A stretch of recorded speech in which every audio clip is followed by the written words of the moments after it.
തനിക്കൊപ്പമുള്ള ചിത്രം തെരഞ്ഞെടുപ്പ് പ്രചരണത്തിന് ഉപയോഗിക്കുന്നത് നിയമവിരുദ്ധമെന്ന് ടൊവിനോ തോമസ്. തൃശൂരിലെ LDF സ്ഥാനാർത്ഥി VS സുനിൽകുമാർ നടനൊപ്പമുള്ള ഫോട്ടോ സോഷ്യൽ മീഡിയയിൽ പങ്കുവച്ചതിന് പിന്നാലെയാണ് താരം നിലപാട് വ്യക്തമാക്കിയത്.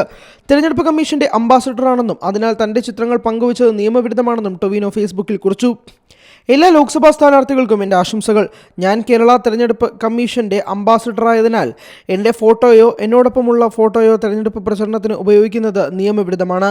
ആരെങ്കിലും അത് ഉപയോഗിക്കുന്നുണ്ടെങ്കിൽ അതെൻ്റെ അറിവോടെയോ സമ്മതത്തോടെയോ അല്ല.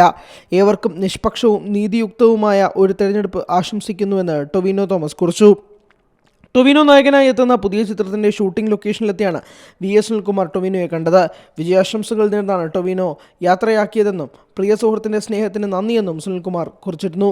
തെന്നിന്ത്യൻ സിനിമാ രംഗത്തെ യുവനടന്മാരിൽ തനിക്ക് ഏറ്റവും പ്രിയപ്പെട്ടയാളാണ് ടൊവിനോ എന്ന് സുനിൽകുമാർ പറഞ്ഞു. കേവലം നടനെന്ന വിശേഷണത്തിൽ ഒതുക്കാവുന്ന ആളല്ല ടൊവിനോ. മനുഷ്യസ്നേഹത്തിൻ്റെയും ജീവകാരുണ്യത്തിൻ്റെയും മുൻനിരയിലാണ് ടൊവിനോയുടെ സ്ഥാനം. വ്യക്തിപരമായി വളരെ അടുപ്പം പുലർത്തുന്നയാളാണ് അദ്ദേഹമെന്നും സുനിൽകുമാർ കുറിച്ചു. ടൊവിനോ പോസ്റ്റ് പങ്കുവച്ചതിന് പിന്നാലെ VS സുനിൽകുമാർ പോസ്റ്റ് പിൻവലിക്കുകയായിരുന്നു. News desk Zee Malayalam news.